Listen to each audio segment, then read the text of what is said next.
Hello everyone, welcome back to the Analyst for 25th February 2025, where we will be discussing 7 most important articles from the Hindu and the Indian Express for the UPSC examination. In the first section of analysis, we will be taking up RTI Act regarding the recent editorial in the Hindu and the various issues and the way forward in this aspect. In the second article, we'll be looking into the strategy on our fertilizer sector in the country, what are the various issues, and also what is a very innovative approach regarding our strategy towards fertilizers. In the second section of the simplified articles, we'll be looking into 5 more articles where we will be covering them in great detail for the upcoming prelims 2025 examination, so stay tuned.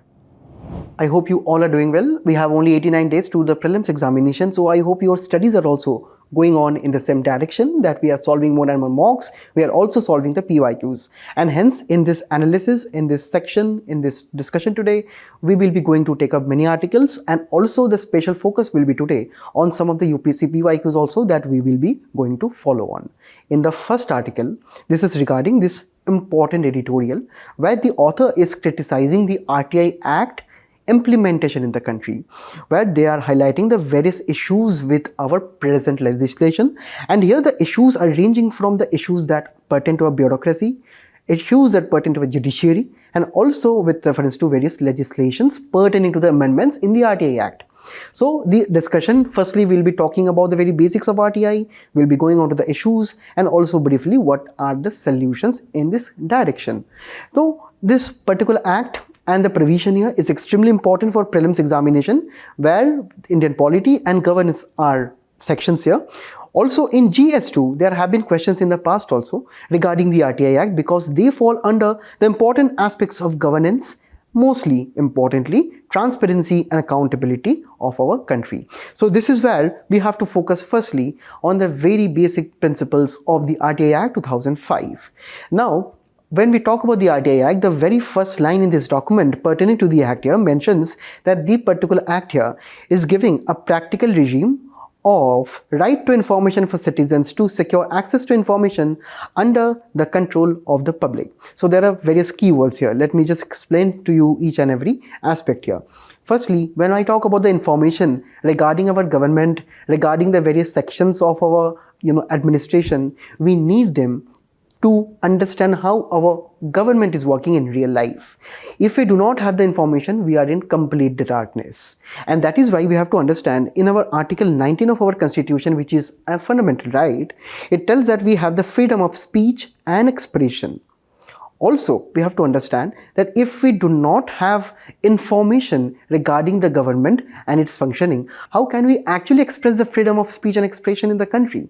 So that is why we need the information, and then only we can exercise Article 19 fundamental right. That is why right to information is a very crucial aspect in the country, where the role of information is paramount, and also the citizens are empowered, because here the main twin objectives here is to boost accountability of the government and also to boost transparency of our government. So this is where we have to understand the essence and core principles of the RTI Act lies in. Now, when I talk about the key provisions of this act, we have to just remember some important sections, right? Not all sections are important for us, for our examination. We have to just remember some crucial sections. The first crucial section is pertaining to section 4, which talks about the various records that the various government ministries, departments, and various offices have to keep.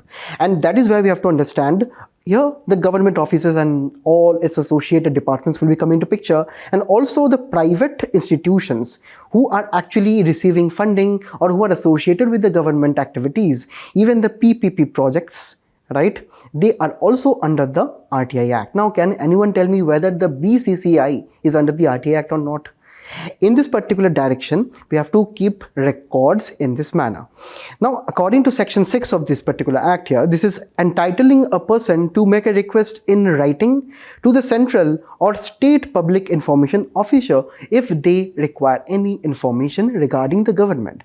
And here also we have to understand the fees are kept extremely low at only 10 rupees, and nowadays you can also get some exemptions, and also you can file your complaint totally online. Now Now in writing and all of those things cannot be also mandatory. Here we can also go to straight away the various websites of the government of India and we can file the RT application pertaining to our dispute. Also, section 7 is talking about it is requiring the public information officer to either provide information or reject request within 30 days. It is a very important thing because this is setting a time limit of our particular applications for the RTI purposes. Section 19 is also telling that person not received a decision within 30 days or the person is not happy with the information that the person has received from the government, right? They can appeal. Now the appeal direction is firstly you can appeal directly to the departments, public information officer. So the various departments, the various ministries, they have their own appellate levels. After you are not happy with the departments or the ministry's appellate level, you can straight away approach the State Information Commission. If you're not happy with that, you can approach the Information Commission, the Central Information Commission, right? Finally, if you're not happy with that, you are free to approach the Indian judiciary. You can approach the High Court, you can go on to the Supreme Court. If you are not happy, if you have seen that there are some issues with the implementation, if the government is hiding some information from you, so you are free to do that. And finally, with reference to section 8 of this act, we have various exceptions. For example, for defense purposes, for any matter pertaining to foreign state, scientific, security, sovereignty and integrity of the country. So some of the information can be excluded. So there are a comprehensive amount of items which are excluded under the RTI Act section 8. Now here these are the some of the provisions we have discussed, but this author is discussing 3 important issues pertaining to our bureaucracy, judiciary and legislature when it comes to the implementation of the RTI Act in the country. So we have to look into those issues quite pertinently. Now the first one is about bureaucratic control of the information commissions. We know that we have the SIC, that is the State Information Commission, and the Central Information Commission. But firstly, when we talk about the appointments to them, there are a large number of vacancies as of now, 2023-24 years. So we have to understand 7 out of 29 State Information Commissions were having some of the members of information commissioners as being vacant. Also, 9 of those State Information Commissioners are working without Chief Information Commissioners in their state. 9 of them, you can understand, 9 of them are actually something which we know as headless commissions, right? That is why they are also sometimes known as, the SICs have become the headless chickens in the country. Now, also we have to understand when we talk about the representation of women, that is also only 9% at the Information Commission level. So we understand with reference to appointments, there are various issues. Secondly, when we talk about the inefficiencies, firstly, ICs or SICs have disposed fewer cases than the Indian judiciary, right? They have, per year, only they have disposed of 2,500 cases only. Now these cases are what? These cases are actually those say appeal cases or say those complaints that you have raised from the lower levels. So you understand, you have sought one information, but that information was not furnished properly by the government to you. So you approach the Information Commissioner, but here you find that your cases are pending. Right? As of now, you can see, as of 2022, there were 3 lakh cases. As of 2024, this particular amount has crossed 4 lakh cases. Right? Also, when we talk about RTI application status, right, number of requests at the central levels are increasing, right, over a period of time. This is the data that we have as of 2017-18. And also when we talk about the ministries that have rejected most of the requests, right, that they are coming actually from Ministry of Finance at the central level. We are talking about Ministry of Home Affairs and so on, right? These numbers also will be differing with whenever we will be going to the state levels. So this is where we have to understand the ICs and the State Information Commissioners are extremely inefficient when it comes to disposal of the cases. Also, we see that some of the cases are pending forever. It seems like there are no time limits, right? When we talk about also the disposal of the cases, so this is the common complaint that the various RTI activists face in the country. Also, whenever we find that the information has not been provided properly, but still the government has not punished that particular official for that matter. So that is where we see the penalties are also weak, because the RTI Act is actually giving us the provision that if the officer is not giving us the correct information, we have to penalize them. But the penalties are also very weak. So in various cases, the penalties are not even imposed, right? Now, this is actually bringing us to this matter of government sabotage, where there have been various ICs, even a Central Information Commission have been alleged, right, that there are issues of underfunding in this entire institution, right? When we talk about the implementation of the RTI Act, there have been issues of the government spending less funds on the routine, working of the information commissions, be it the routine work, that is daily administrative work and the expenditures related to them, or say the infrastructure within the state information commissions. They have been suffering over a period of time, and that is why we see a gradual erosion in this direction. Now, when we come to the judicial aspect, there are many Supreme Court cases mentioned in this article, but we will be only discussing two important ones, because these are the two which are mostly important when we talk about the issues that pertain from the judiciary. Now, we always have anticipated that judiciary will be solving all of our problems. But here is actually that thing where you will be seeing that judiciary is sometimes even causing some problems here. Firstly, in the Aditya Bandyopadhyay case, it is actually the main section 8 of the RTI Act that is important in both of the cases. Now, in the Aditya Bandyopadhyay case, the Supreme Court actually interpreted section 8 very strictly. That means that sometimes it has been seen that the government actually is hiding information in the name of national security, sovereignty, or showing the interest of various other countries and so on. So it is actually trying to say that, okay, so the information here is transparent because the information is invisible, because it is being hidden under section 8. So Supreme Court also supported the government here, where there have been cases where this has been done wrongfully, but Supreme Court supported the government here that we have to have a strict interpretation of section 8. And also in this particular case, the Supreme Court also rebuked various RTI users, the various RTI activists, and they called them as troublemakers. So we have had various issues where the RTI activists actually file RTI applications for their own benefits. But this is not the matter that we should be generalizing that all RTI activists are like this, right? So that is why the author is telling the impact of the judgment was that the bureaucracy, the political class, right, all of them were having this mindset. Even the courts were having this mindset that section 8 is very paramount, or mostly that is highly important, and also maybe this is the case where most of the information is denied under section 8. Now, when we talk about the Girish Deshpande case of 2012, now here the court actually weaponized privacy. Because the section 8, where it is told that information not denied to the parliament cannot be denied to the citizens. That the parliament of our country, we understand, is having the information on all of the important things. And the parliament there is represented by our MPs, the member of parliament, who actually are the people whom we have sent there. So indirectly, we are the people, we are the citizens who should be entitled to the information that is known to the parliamentarians. But in many cases that is not seen. And the Supreme Court is telling that, okay, the government is using section 8, but maybe the government is using for good purposes. But there have been many experts who have criticized this judgment, that this particular thing where the Supreme Court is defending the government and its usage of section 8 is sometimes which is not proportionate to the information, is to the importance of the information for the public.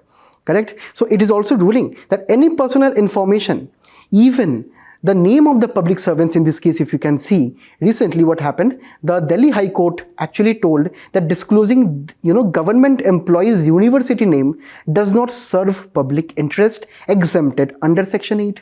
Also in another case, the Prime Minister's office is telling to the, Delhi High Court and letter, this actually stood out, that the Prime Minister's Care Fund is not a fund of the Government of India and cannot be labelled as a public authority.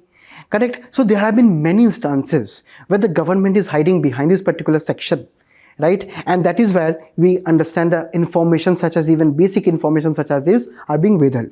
These are the various allegations of the author here, and the final allegation here is regarding the legislative and policy attacks. Now when we talk about the policy attacks here, the 2019 amendments to the RTI Act here is pertaining to the various changes regarding the Chief Information Commissioner, right? Also with reference to the salaries and also with reference to the pensions and whatsoever. So we understand right now, right, the provisions are diluted in nature, correct?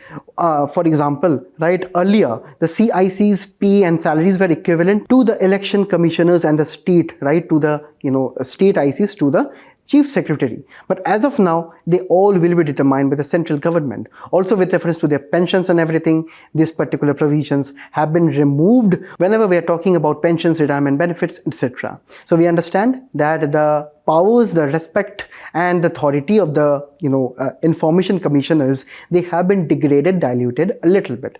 And we also talk about the digital personal data protection, right, 2023 framework. We also understand that this particular framework is trying to prioritize privacy over transparency, citing the various misuse of words such as public interest, personal information in the name of digital privacy. So here also we have seen that the RTI Act is now seen as a little bit of diluted when we talk about the Digital Personal Data Protection Act here. And here, finally, when we talk about what is the various methods or the measures where we must be improving over a period of time. Firstly, the second ARC told that we must be setting up a national coordination committee. This coordination committee under this particular RTI Act will be coordinating the various delays, the various requests, the various appeals which are pending with the various information commissioners across the country. It will be trying to coordinate and have a standardized framework across the country to bring a harmony of implementation of this particular act. Secondly, we must be doing an awareness campaign to spread awareness between the people of the various benefits of this act here. Second, when we talk about the accountability on the part of the government, right, the activists, not the bureaucrats, should be appointed as ICs according to the author here. Right, to the information commissions, the activists should be given some posts. Also, when we talk about the officials, right, who are not giving information properly, we must be enforcing stricter penalty for them. When we talk about the legal challenges, here the author is encouraging the various sections of the population to challenge the existing, this particular two cases with reference to larger Supreme Court benches. And also, he is highlighting that Article 19, Subclause 1A of our Constitution must be used to counter the restrictive laws like the Digital Personal Data Protection Act here. Also, it is recommended that we should be having a separate chapter on protection of those seeking information under the RTI Act, because in recent times there have been also many instances where RTI activists, right, they were shot dead or they were murdered in plain day sight due to various issues pertaining to the issues relating political questions in the RTI applications. Also, finally, we must be trying to improve the infrastructure of the information commissions all over the country by strengthening the staff, by incorporating modern technologies such as artificial intelligence, machine learning, where we can deploy the technologies and the computers and the system. They can automatically process your request. They can automatically try to process the information that you are trying to receive. So in this way, we should be having the way forward. Now in 2018, there was a particular question that the RTI Act is not all about citizens' empowerment alone. It is essentially redefining the concept of accountability too. So here you have to discuss. And also for our concern, we always have a mains practice question for all of you. You please do practice and let me know 2-3 of your comments. In the Indian Express, Harish Damodaran often talks about the Indian agricultural sector, and his articles are often very insightful. So whenever we are trying to discuss this one, here we will be trying to discuss what he is all trying to say with reference to the fertilizer sector in the country. And when we talk about this article specifically, right, he is talking about a key strategy. He is talking about a strategy here where we must be dealing with how Indian farmers can be weaned away or can be shifted away from heavy use or excessive use of urea, diammonium phosphate and potash based fertilizers. So this is where we find that Indian agriculture is having so many issues pertaining to environmental issues, pertaining to import bills and so on, with reference to heavy dependence on a certain class of fertilizers. So here we are talking about a different kind of fertilizer, different kind of strategy which India can adopt here. So here, this is a very important article for prelims, where we have the economic and social development. Also for our GS3, where we have the issues related to direct and indirect farm subsidies and also various farming inputs. Right? So where we have various inputs such as seeds, such as various other irrigation aspects, here fertilizers is actually one of the most important input in our agriculture. So that is why firstly I have to talk about the status of fertilizers here. The facts, the information, the numbers are extremely important for our prelims examination and also for the mains examination, where in any answers regarding the fertilizer sector, we can take any fact here as an introduction to our answers. Now, when we talk about the significance of our fertilizer sector in the country, firstly we have to appreciate the fact that it is actually one of the 8 core sectors of our country. That means where these are the sectors of electricity, steel, refinery products, and various others, including the fertilizer sector too, where they constitute 40% of the index of industrial production. So it is very important for the overall industrial growth of the country. Secondly, we have to understand Indian government also gives the second highest number of subsidy to this particular sector, just after food subsidy. Also, when we talk about the consumption of urea, India comes second after China. When we talk about the production of nitrogenous fertilizers, India comes second. Now, we have to understand why India is dependent so much on our fertilizers. Firstly, we have to understand one fact, that Indian soils mostly, right, in most of the country, not all of the country, right, is having low soil carbon. That is why we need external assistance with the help of fertilizers to boost productivity. Also, in the country, we have to understand the soil is having shortage of nitrogen minerals. That is why heavy amount of urea is seen being used in the country. And also we understand that the potassium, phosphate and the sulfur level in the soils, they are also quite low. Now, when I talk about the import dependence, right, for our fertilizers, so here India is dependent 25% of its entire urea fertilizers from abroad, 90% in case of phosphate and 100% in cases of potash. Also, if you can see here, when we talk about the import dependence here, the numbers are extremely high, both in terms of nutrients, right, such as nitrogen and so on, and also when we talk about the various products such as urea, diammonium phosphate and various other complex fertilizers too. So this is the entire case of the imports, deficiencies and significance. Now, when I talk about the disparity in fertilizer consumption in the entire country, that is also very much skewed. In many sections of our country, we find that the fertilizer are used very heavily, such as Punjab, Haryana, Western UP. Here the fertilizer are used extensively, right, due to which we also have seen various environmental concerns, where it is leading to groundwater pollution, right, it is also leading to eutrophication and so many other ecological impacts. Next, we also talk about, when we talk about the urea, right, 82% of the nitrogen consumption in our agriculture comes only from urea, where it should also be coming from other fertilizers too, other sources too. Just because uranium is heavily subsidized, it is kind of cheap. That is why the farmers used more amount of urea, but that is extremely dangerous for the soil. Also, when we talk about the DAP, right, it is leading to 63% of the phosphate consumption of fertilizers. Now, when we talk about the dominant crops, where here we use all the 2/3 of our fertilizers are rice, wheat, cotton, sugarcane, rapeseed and mustard. So you can understand these are very high valued crops, right? So these are the high valued crops where we are actively using the fertilizers, and the other crops we are only spending 1/3 of them, right? So that is why we have to understand the need for diversification beyond this urea and this normal DAP fertilizers from Indians perspective, because we have to understand when we talk about the import dependency, right? Now urea, we are dependent on imported natural gas, right, from the Gulf region, from the various other countries. When we talk about the DAP, we are dependent on heavy imports of rock phosphate, of phosphoric acid. Also, there are various allegations from the industry that phosphoric acid, despite being imported, they are wasted, because when we are trying to manufacture MOP or DAP, right, now the phosphoric acid are not always utilized properly in the production chain, which is also not only leading to wastage of forex reserves, but also it is leading to the wastage of a very precious raw material too. When we also talk about the MOP, right, now for this we do not have any natural reserves in the country. That is also a cause of concern. And finally, we have to understand the overuse of nutrients. As of now, we can understand that here, when we talk about 2000 to 2017-18, you just look at the ratio of the usage of NPK,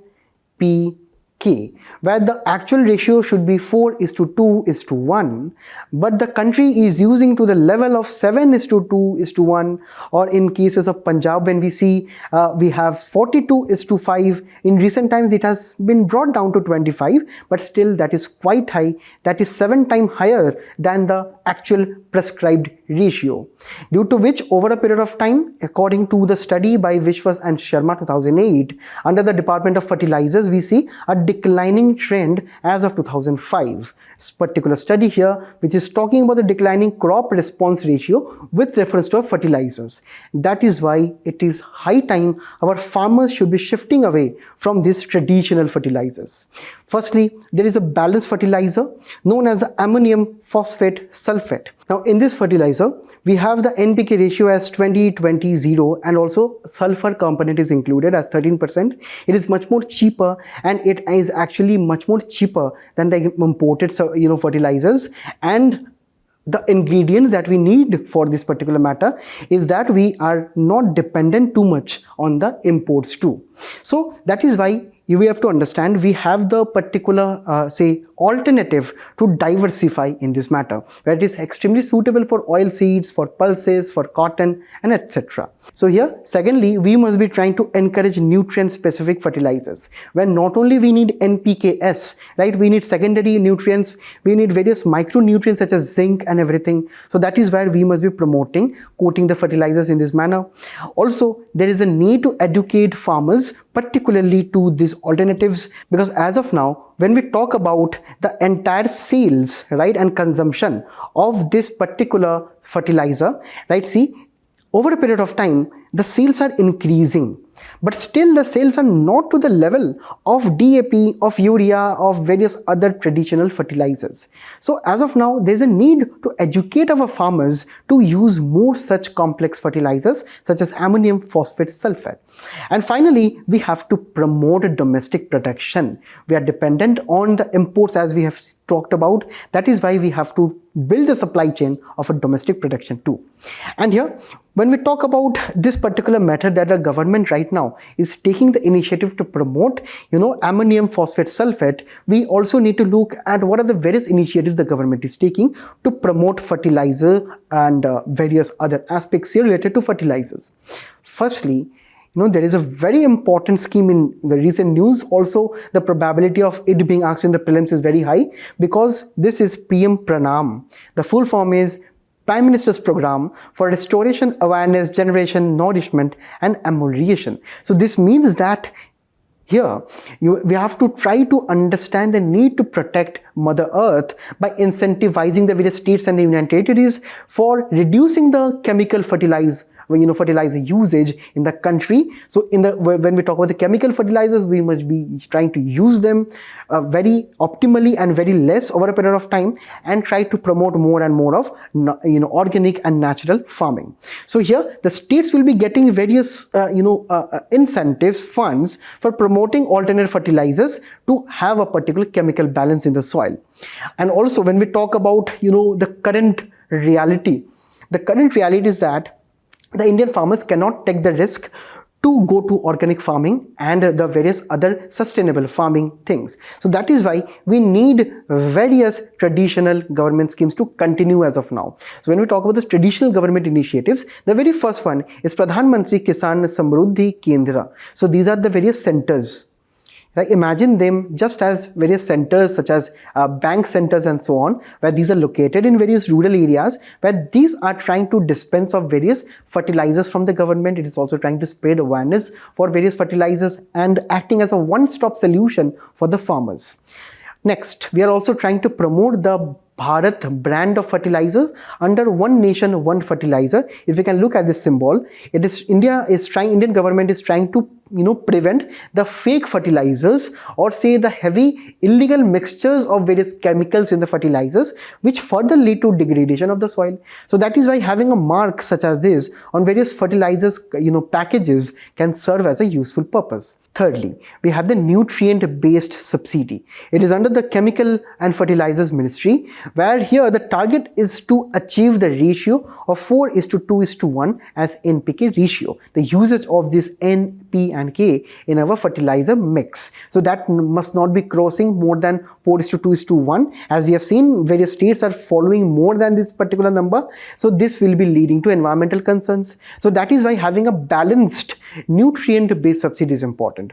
So that is why we have to understand here urea is not included.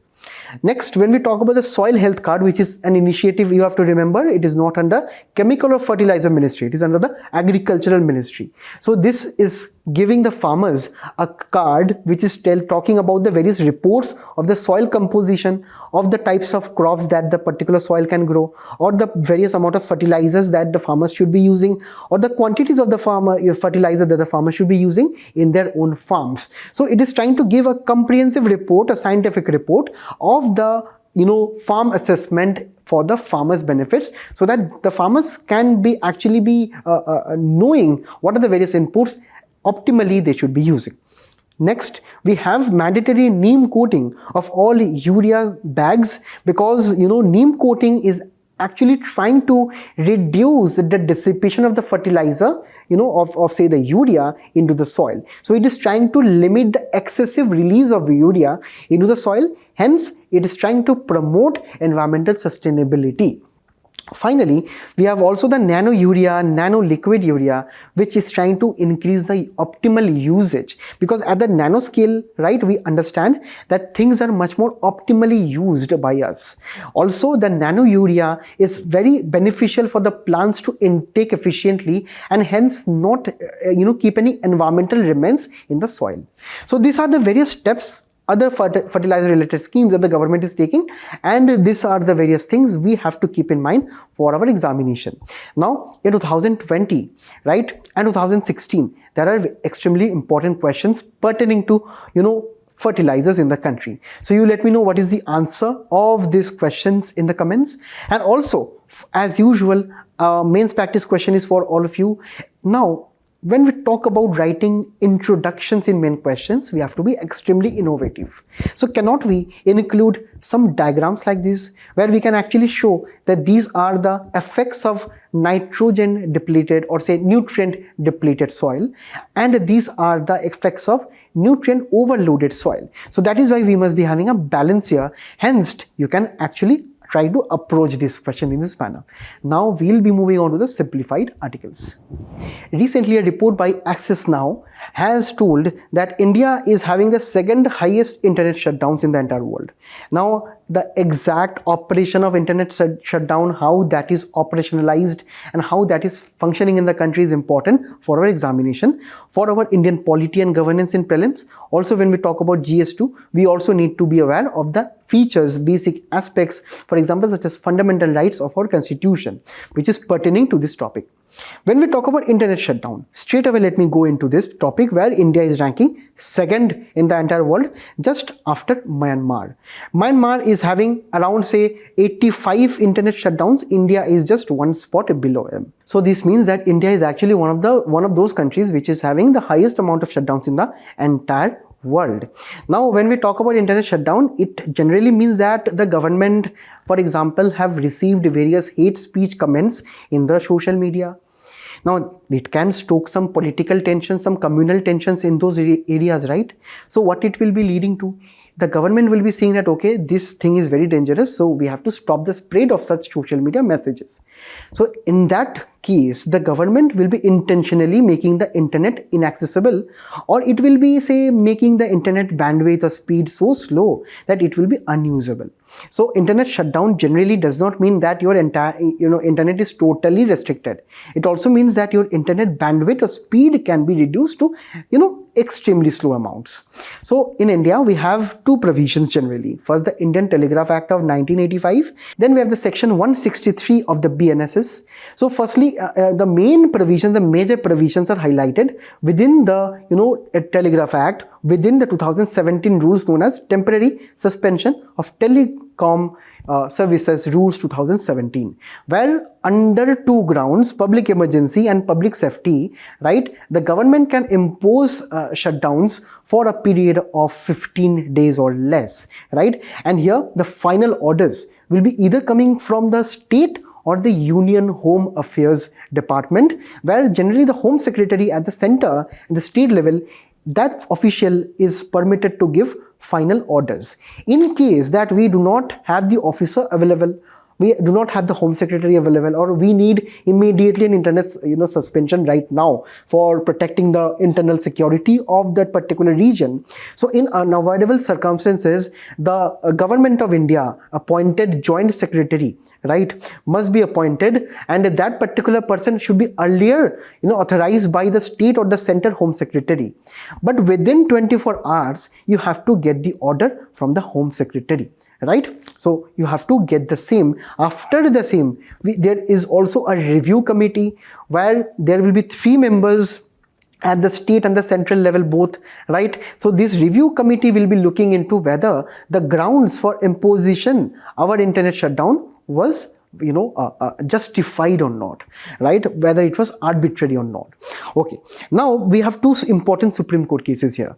Anuradha Bhashin case of 2020 and Fatima Shirin case of 2019. Both of them are telling about the same thing, that Article 19 is talking about the importance of freedom of speech and expression. Now, there have been various allegations in the country where the internet shutdowns were arbitrary in nature, where there have been no particular grounds, right? So in those cases, the government should not be acting in the manner that the internet shutdowns are permanent, internet shutdowns can be extended for any period of time, because they told that any kind of shutdowns or any kind of order here regarding internet shutdowns are subject to judicial review. Next, they told that indefinite shutdowns cannot be permitted. Only temporary shutdowns, lawful shutdowns, necessary and a proportionate shutdowns must be permitted. Necessary means that there is a law and order situation which has degraded, then we must be implementing it. Or proportionate means that we must be trying to not straight away totally restrict or close internet in a region. We must be trying to assess the issue. If the issue is extremely severe, then only we should be shutting it down. So in this article, we have seen that in 2024, India just saw 1 less shutdown than Myanmar. In Myanmar, the situation is very worse, right? Their regime is trying to restrict internet, fundamental right access to the peoples, correct? So that is why we have to understand that out of the 84 internet shutdowns in India, 41 were related to protests, 23 were related to communal violence, right? And the rest were for a very important and interesting reason, that is examinations, right? We see so many memes, right, where there are scores of students who are cheating during the examination and then cheating during their normal examinations. They're cheating during the job, related examinations here. So that is where we have to understand, firstly, the impact of internet shutdown. So obviously, we have to understand firstly the economic impact. According to a report, 2023 report, right, India lost around $118 million with reference to FDI just because of internet shutdown. Be it the regions of Manipur, right, or Jammu and Kashmir.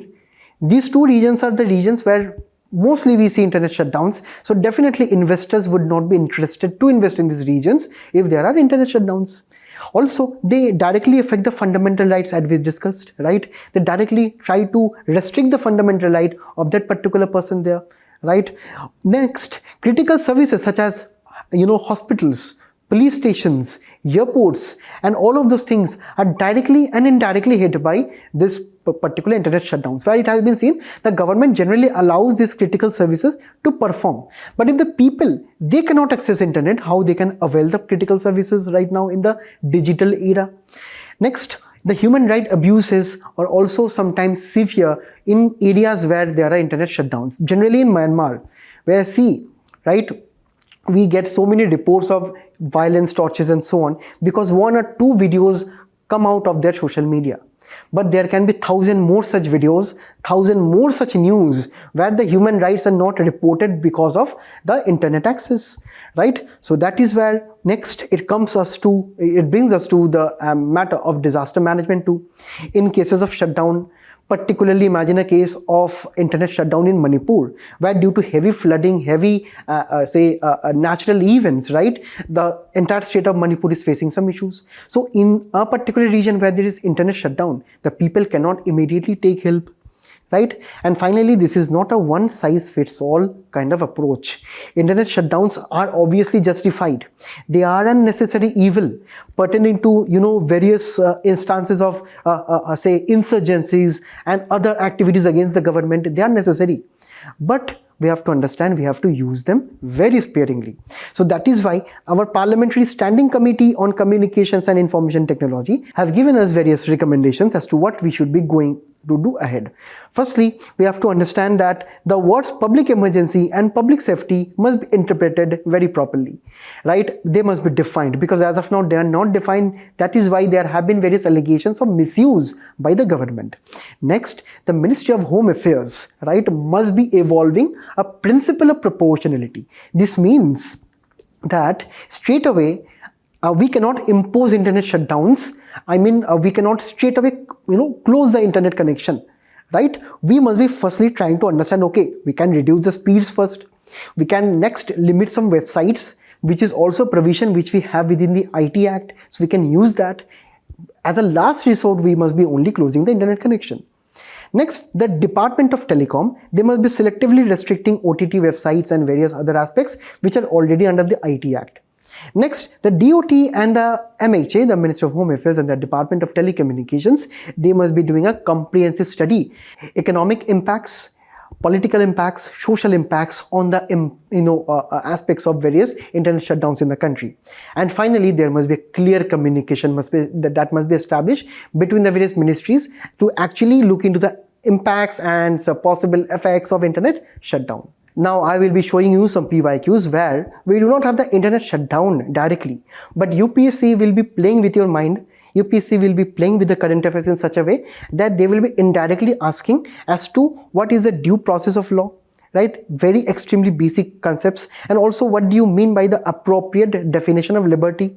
And also, what is the relationship between law and liberty? So can you have the connection here? Right? So can you establish the connection between internet shutdown, between arbitrary internet shutdown and the very static things which are there in our NCRTs and our reference books? So this is how you please do let me know the answers in the comments below of these very 3 basic PYQs. The next article pertains to the emission intensity targets that the government is soon going to decide. Now this is very important for our issues on environmental ecology, climate change and so on. And also with reference to GST, we have to talk about environmental pollution, within which the important concept of carbon trading, carbon credits become very important. So let me first clarify what do you mean by carbon trading. So see, in the world we see so many instances of polluting industries all over the world. They emit global warming potential gases such as carbon dioxide, carbon monoxide and various nitrogenous compounds and so on. So we understand overall the industries emit a huge number of greenhouse gases. So cannot we have a solution here? Cannot we consult the industries, okay, that you should be evolving some technology to save some emissions, to reduce some emissions, because it is a mother earth we are talking about. So here the companies will never be doing something on their own.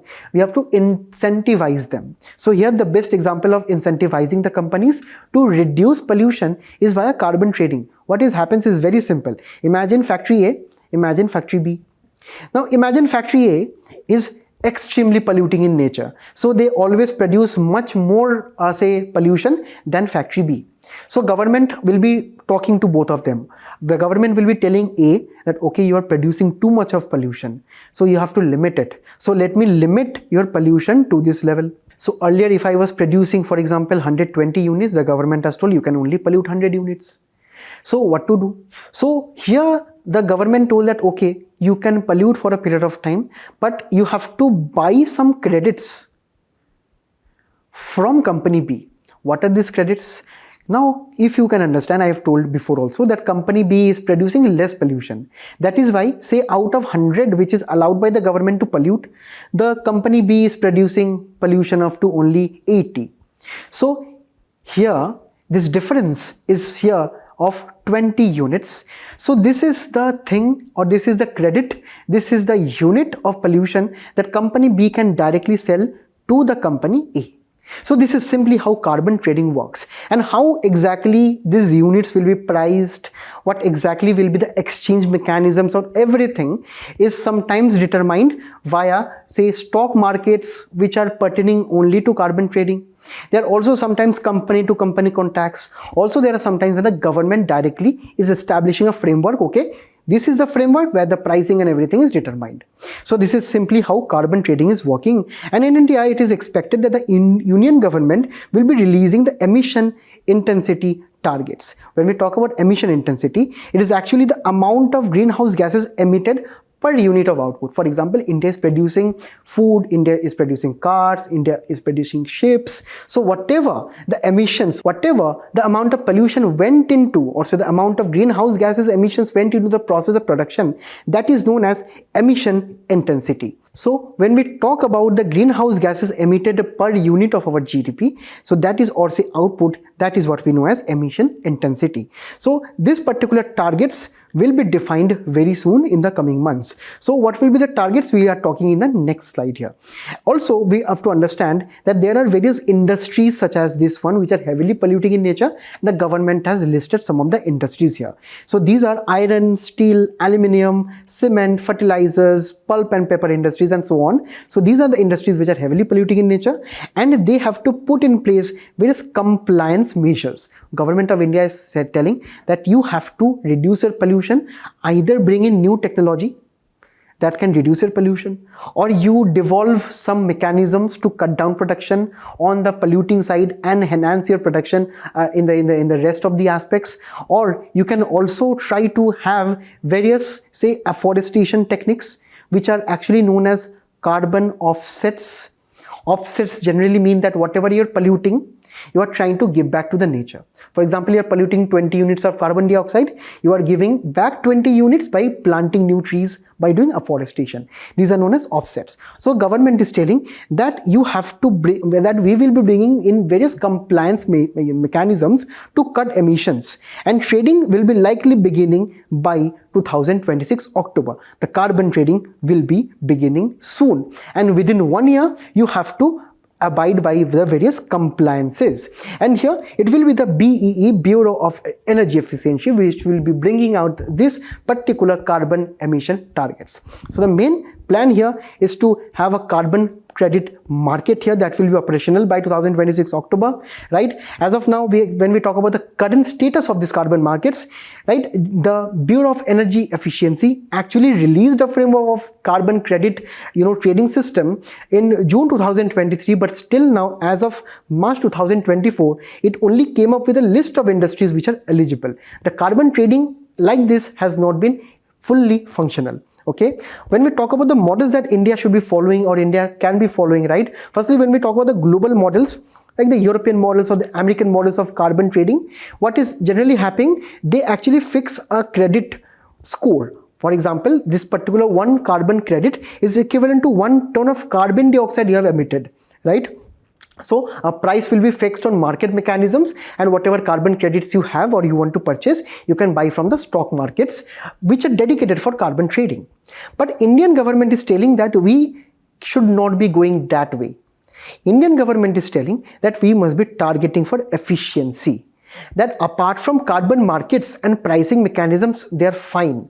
But don't you think that carbon trading also allows some industries which are polluting in nature to continue polluting by buying excessive carbon units from other say companies? So Indian government is telling that okay, carbon trading must be there, that's fine. But we also have to increase efficiency. That means bringing in new technology, bringing in carbon offsets such as afforestation and so on. So in this way, India should be going forward in the direction here. So when we talk about this offsets, right, it can be afforestation, it can be planting new trees, it can be also not deforesting existing trees. So these are the various important things that we can actually implement in the country, right? Along with compliance schemes, right? The market of voluntary offsets also must be done. That is, there are many companies who are voluntarily not cutting down some trees, who are doing some good activities, right? So that those activities should be encouraged over a period of time, because these are the measures which are taken by private individuals, including afforestation, that trap carbon dioxide as commercial project. Now, the concept of trapping carbon dioxide is actually something which we know as carbon sequestration. It is actually trying to bring in the excess amount of carbon dioxide and the related greenhouse gases from the atmosphere and bring it under the soil, under the ocean, under the empty coal seams and so on, right? So here the main reduction goals are that we have to reduce our emission intensity of the GDP by 40% by 2027, right? We have to also try to reduce the remaining 60% by 2030. When we talk about the emission intensity as a proportion of our GDP, right, we have to achieve that by 2030 with reference to 45% of our GDP. This is actually one of the Panch Amrit targets of the government of India, within which we also have becoming net zero by 2070. So this is a comprehensive aspect of the topic here. We have a question from 2024 regarding the carbon capture and sequestration, which I just talked about. So based on that, please do let me know what is the answer of this PYQ. Now, in this particular news article, recently the tribal families, right, in the Simlipal Tiger Reserve have actually protested against the sacred groves or their own homes, right, in the forests, which have been turned into an enclosure for a particular tigress. So this is a very important article for prelims, where we have to talk about the environmental ecology issues and climate change, and also for GS3 conservation. When I talk about the sacred groves, right, I have to talk about Bhagavad Gita and a particular quote here, that nature is a source of all material things. That is why in India, there have been many communities across 1 million plus sacred forests in the country, such as this, where they treat their forest as their own god, goddesses, and they treat nature as their own religion. So these are the communities where these are the sacred forests, and they are primarily living with the forest and the nature.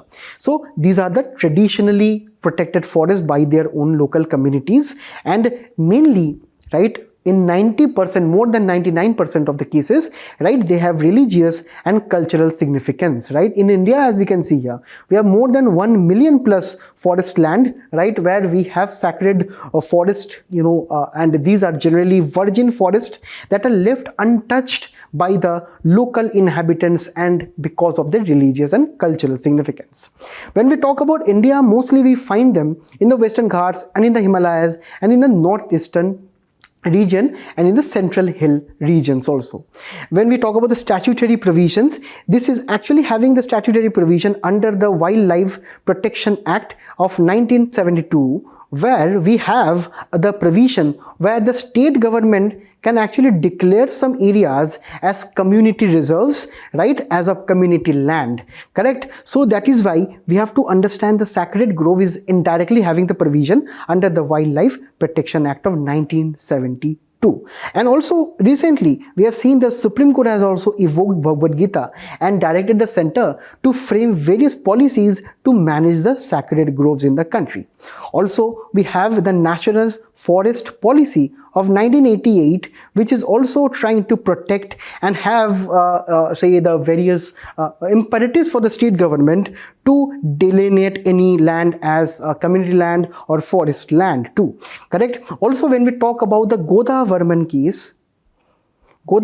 case, right, of 1996, the Supreme Court also in this case actually asked the center, the state, to recognize, to appreciate the community rights, the customary rights of some traditional communities who have been resident in this region for long period of time. So that is why we have the news here that in the Shimlipal Tiger Reserve, tribal communities have been displaced just to accommodate Zenith. Now Zenith is a very naughty tiger. What she did is she strayed away from the state of Odisha to Jharkhand to even West Bengal, right? And again back, right? So you see the tiger was very naughty, and when the forest officials caught the tiger, it tried to restrict it within the Shimlipal Tiger Forest. Now some very basic information is important here, right? For example, when we talk about the Shimlipal Tiger Forest, the very name is derived from Shimlipal, which is from Shimul tree. Shimul is the silk cotton tree, and here it is actually a national park and a tiger reserve too. Here it is located in the Odisha's Mayurbhanj district, which is also very rich in minerals, correct? And also when we talk about the local say vegetation, it is surrounded by high plateaus, and hills, and also this is having the highest peaks of this particular region. Here this is known as Khairi Buru and Meghashini. And finally, UNESCO also added this national park to its list of biosphere reserves in May 2009. So these are the various information that we needed here. But this particular topic brings me to a particular UPSC PYQ too. That is from 2021. Now please note it that here this is asking about the India's Desert National Park. If you see, this is in this region of the country and this is quite big.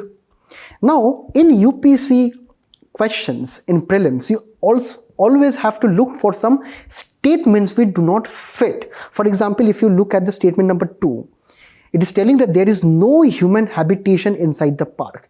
Is this practical in real life? There will be various sacred groves. There will be various nomadic communities, tribal communities who will be resident within the forests, within the Desert National Park here, correct? So by logical reasoning also we can eliminate some questions here, some statements here, and we can eliminate 2 to get the answer here, right? So that is why the main intention of showing you all this PYQ is just to explain you that in Shimlipal Tiger Reserves, there were a community of tribal communities who were living before. They have been displaced as of now. It doesn't mean that they do not have any right. Since they are displaced, they have been displaced to accommodate Zenith, the tiger here, right? But they have a right, they have actually been residing over this particular period, over a period of time, and it means that there are various communities who are actually found within our tiger reserve, within our national parks in the country. I hope this was clear. With this 2023 PYQ is regarding the community reserve. So let me know what is the answer here, and also for your extra information, I have mentioned here various states and the local names of their sacred groves. The next article is extremely important and very interesting. What happened recently, Chinese ambassador to India posted on X, or Twitter formerly, on the historic Tea Horse Road, which has spanned more than 2,000 kilometers, which connected India, right, to China, India's Kolkata region, to China's region of, Xinjiang. So this is one topic where we have to look into a little bit when we talk about history. When we talk about the entire region, we have to look at some of the important and major cities here. We have Kolkata, we have Lhasa, we have also Kamdo, we have Chengdu, Delhi and Lijiang. So here, the main thing is there, this route is very famous for trade in tea in horses, right? It is almost, you can understand, this is like a Flipkart of tea and horses for ancient India. So here a heavy amount of volume of tea and horses used to flow from this region of China to India. It is mainly through the very challenging Tibetan plateau and the mountainous regions here. As we can understand, it is generally through Lhasa that route was possible, correct? And here the very first instances of this particular route is seen during Tang dynasty, that dates between 618 to 907 CE, where the first documentation was found by Buddhist monk Zijing. Also, when we talk about the goods traded from China to Tibet and India, the goods generally were sugar, textiles, rice, noodles, tea and horses. So Back then also Maggi was very popular in India, right? And also from Tibet to China, when we talk about Tibet to China, the goods were generally horses, leather, gold, saffron and medical herbs. Extremely important for our prelims information. Next, when we look into the further details, we have to understand that the main driver for this is actually for demand for tea among the Tibetan peoples, among the Tibetan nomadic communities who are actually having very cold and unforgiving weather conditions, due to which they used to have various diet of composed of warm food items including tea. And also horses were vital for their military resource too. So that is why we have to understand by the 10th century, the official facilities across these particular borders of Tibet, China and India, right, back then whatever the borders were, they were established properly to monitor the trade. That means we can understand the importance of the trade in this particular region. Generally, this is the route we do not generally hear. We always hear of the Silk Route and various other Chinese routes. And when we talk about the movement of the people, I mean movement of people from China to India carrying tea, they look like this. This particular this particular arrangement of tea in form of bricks can go up to more than 1000 kilograms also. Imagine one person carrying 1000 kilograms of tea and transporting, correct? So this is actually a very significant thing. But when we talk about the decline of the importance of this particular region and this particular route, from 1912 only, whenever we saw the decline of the Qing dynasty, right, to the World War II, right, this particular trade route was still kind of functioning. But the final blow came in 1949 when Communist China emerged under Mao's policy of modernization of trade routes, infrastructure and so on, due to which this was neglected over a period of time. So gradually the route closed down, and right now we do not have that amount of prominence of trade route in this particular region. But it is to be noted that Lijiang is actually a UNESCO World Heritage Site where the cultural impact goes beyond China. There we have Chinese, Tibetan and Bai architecture, including also murals from Confucianism, Buddhism and Taoism too. Extremely important for our prelims again. So now we'll be moving on to the next one. In the final article, we'll be discussing about the recent regional circular economy meet in Jaipur that is going to take place next month. But here, what UPSC does, right, is sometimes they ask regarding various terms in the news such as circular economy. So we'll be looking at what is circular economy is all about. When we talk about circular economy, let me just give you the example of linear economy.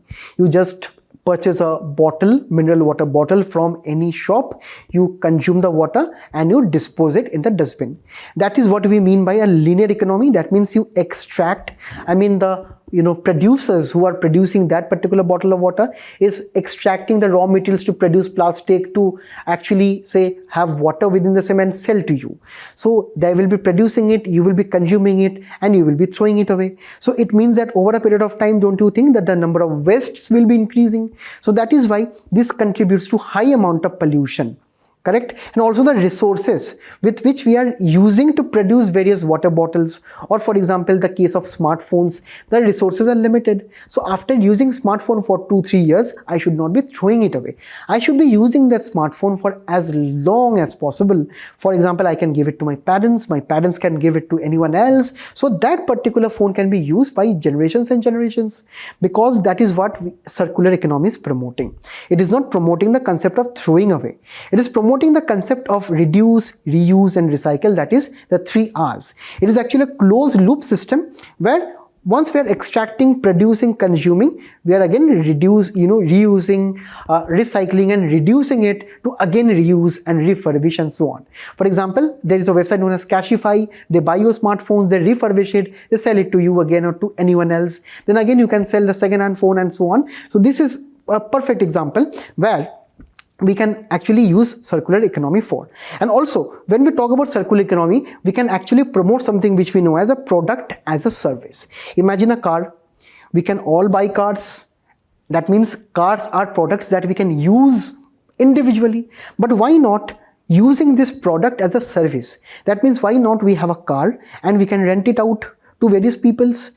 To various peoples we can rent it out. That means these particular peoples are not using the car as of now. That means it is leading to less individual pollution on their part, right? So this is where we have to understand and appreciate the importance of circular economy. So it is actually regenerative in nature. We can use the thing again and again. The environmental or wastage impacts are minimal. They're designed out of the system. They're also designed in such a way that the products can be used again and again, right? So here, that is what is bringing me to the 2022 and 21 PYQs, where UPSC is asking you various terms which are seen in the news, such as greenwashing and also common carbon metric. So you let me know what is the answer of these things. And also in the future, whenever we are reading newspapers, we will be very particular about these terms which are in the news, particularly towards environmental sustainability. So with this, I thank you all for being a very patient audience. Please do attempt the quiz which is following up. Till we meet again, all the best and best of luck. Thank you.